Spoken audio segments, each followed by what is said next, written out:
Shalom Israel, this is Yuda Yasharel.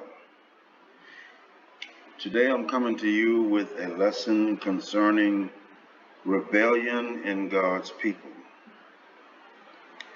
I have ignored this lesson and I know that it was from the Most High, and I don't know why I kept pushing it away. I think I do. I was concerned about offending people. I don't want to offend anybody, but you know what? When you are bringing the Most High's word, you got to understand something. You will offend people. It's just a given. It's going to happen. So I'm not supposed to worry about that. Isaiah 28:10. All right, I'm not supposed to worry about that. So that's my bad. But this thing keeps popping up. and I've seen this ugly head rear up time and time and time again. So now I'm going to deal with it. Now, I didn't go as deep into this as I could have. I don't think I really need to. I think you'll get it. If anybody is going to be offended, it is going to be the women. So I'm going to put that out there right now. The women who are not following the Most High, they are going to be offended. I am going to bring you truth according to the word of the Most High, not my word. These are not my words. These are his words. And these are his rules and regulations. So before I get into this, I just want to take you back to the Garden of Eden. Eve rebelled. Adam did not rebel. So let's get that straight. Adam did not rebel. Eve rebelled. And the spirit of Eve, 6,000 years plus later, is still here. Eve does not want to submit to authority. And that is why most of the marriages, not just in the midst of our people, but marriages in general, the reason they don't succeed in most cases is because of this very lesson I'm bringing you today. Authority is something people don't like. And when I said Eve is still here 6,000 plus years later, trust me, she's still here. This is why, and let me make something clear to y'all. Because a lot of our people think that, for example, if you have a husband and he's shrewd, arrogant,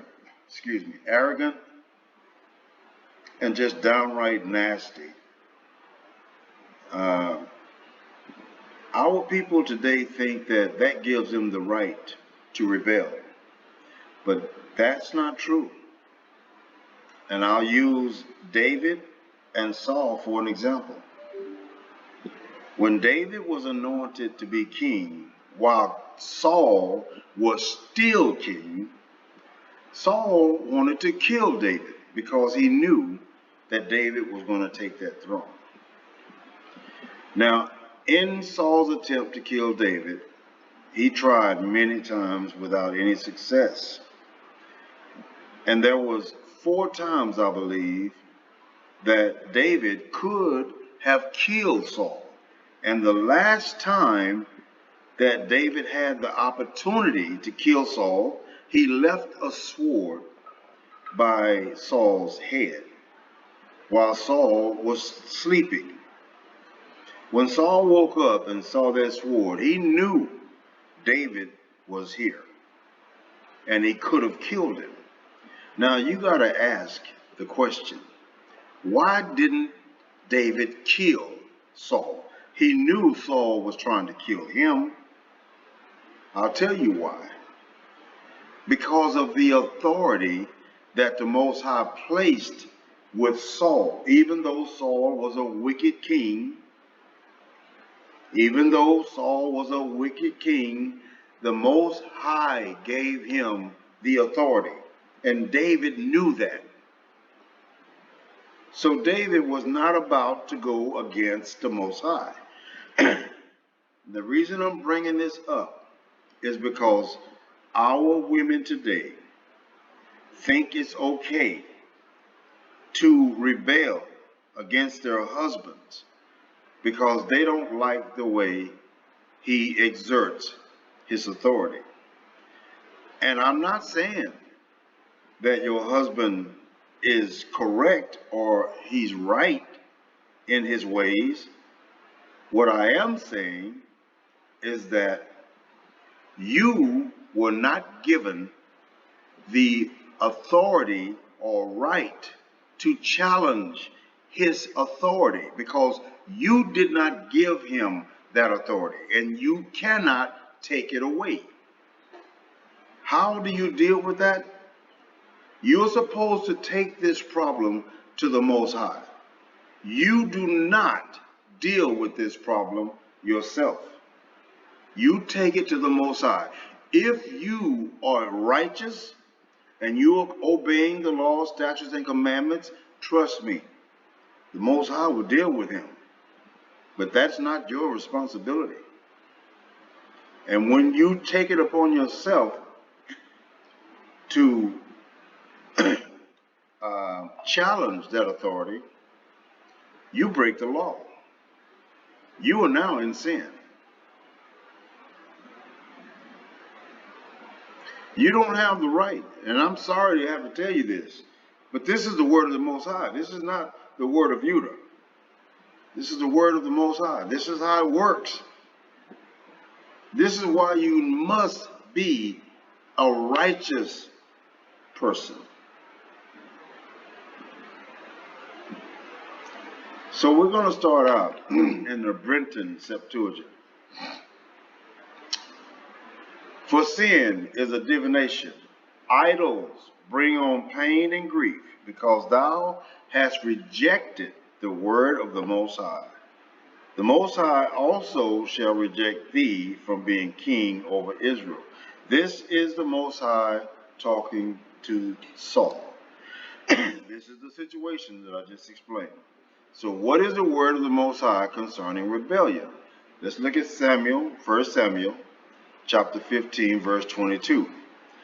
And Samuel said, hath the Most High as great delight in burnt offerings and sacrifices as in obeying the voice of the Most High? Behold, to obey is better than sacrifice.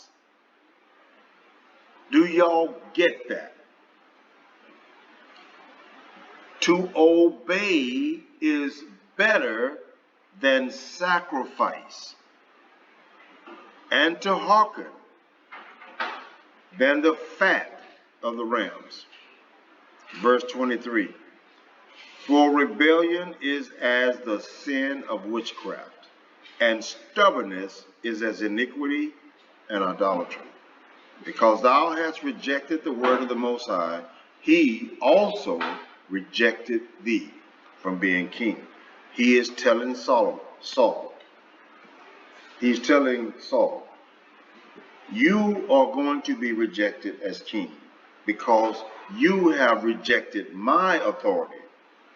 David respected that authority. He could have killed Saul 4 times. The last time, he left his sword by the head of Saul while Saul was sleeping, letting him know, I could have took you out, man. I could have took you out. And that wasn't the only time. There were 3 times before that. 1 Samuel, chapter 1, verse 1.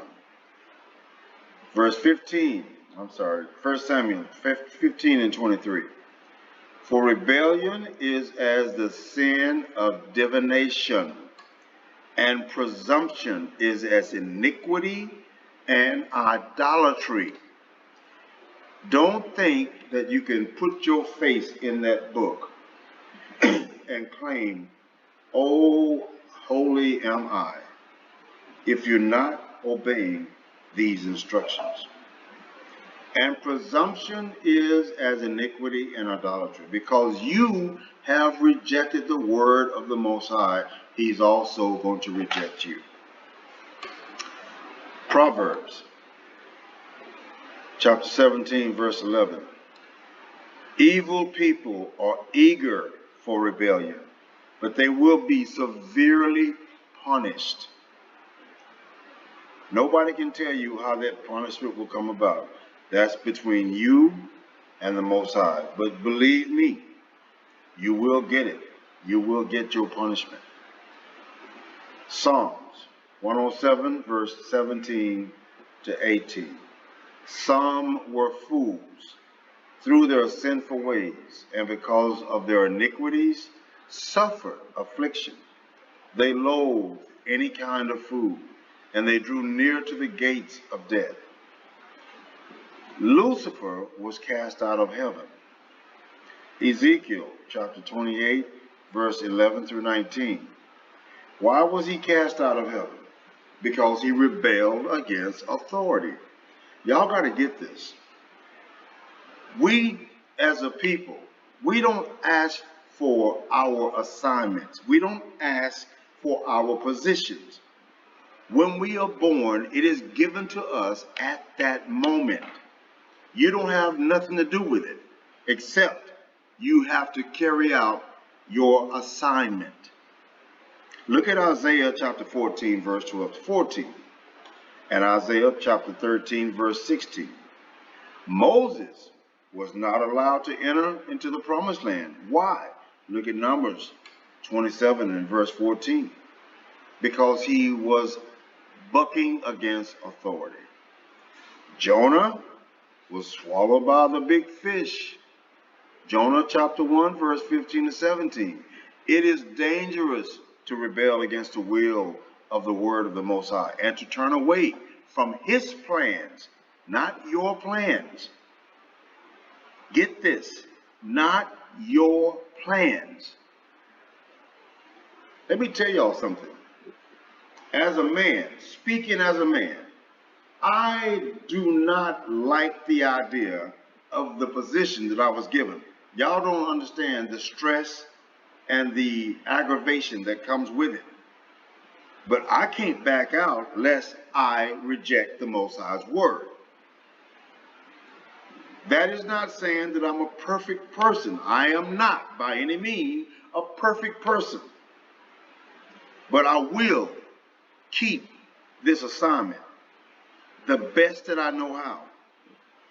If you have a problem with that, you take that to the Most High. You do not challenge your authority. That's where you go wrong. That's why I said Eve is still here 6,000 plus years later. She's still here doing the same thing she did in the garden. Y'all need to understand, this is a spiritual warfare. And unless you get spiritual in dealing with it, you will not get it. It is dangerous to rebel against the will and word of the Most High and turn away from his plan. For there is no real liberty in rebellion. Forget it. There is no success in rebellion. It is only failure. So if you have rebelled against the Most High, it is not too late. Our Most High is merciful. Psalms 107. And I'm going to bring Samuel up again, 15 and 23, 1 Samuel. The Most High said, rebellion is the sin of witchcraft. Rebellion is an attitude displayed to contradict authority. Listen, y'all, in case you don't get it, he's not saying you got to like it. Read this carefully. He's not telling you got to like it. He's telling you got to do it. Rebellion started from the beginning of creation. When the Most High created Adam and Eve, he put them in the Garden of Eden and gave them instructions on what to do and what not to do. And as I said in the beginning, Adam was not the one that rebelled. He did fall, but it was Eve, and she's still here raising her spirit today. She don't like the way her husband talks to her. She don't like the rules that he makes. She never considers why he's making these rules. And I'm not saying that every man that does this is a righteous man. I will not tell you to obey a sinner.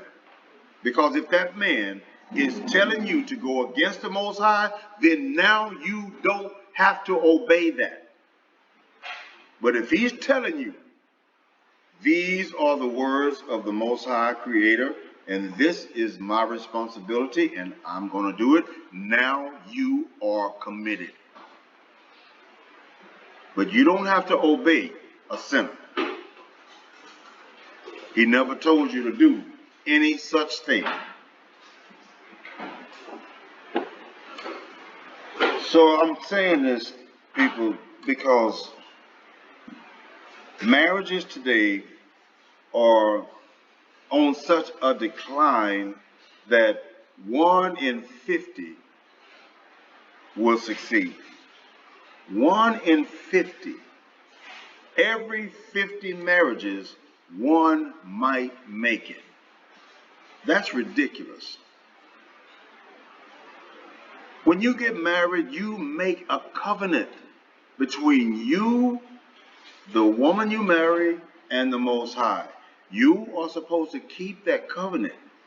You agreed to certain conditions. Keep them. He never said it would be easy. He said, do it.